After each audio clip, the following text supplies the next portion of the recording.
peuple Sénégal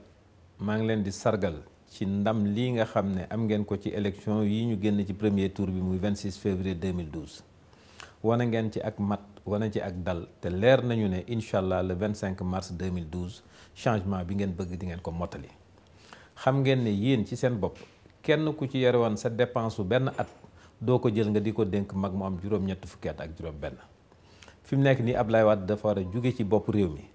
te li koy firndeel mooy ñëpp ñi nga xam ne ñoo doon xëccoo ànd nañu doon benn dànk jàkkaarloo ak moom incha allah pour ñu jëlee ko fi.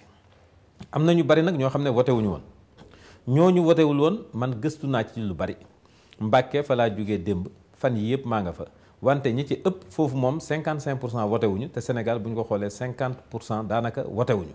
ñi ci ëpp nee nañ nit ñi seet si wuñu leen woon wala am ñoo xam ne seeni carte jotuñu ca woon ba mën a voté ji. dañu ne ñooñu nañu dem ñu wote ji jëli seeni carte ñu jëli fi Ablaye Wade parce que jëli fi Ablaye Wade mooy jàmmi réew mi ñu am équipe bu bees comme ni ko président Macky Sall waxee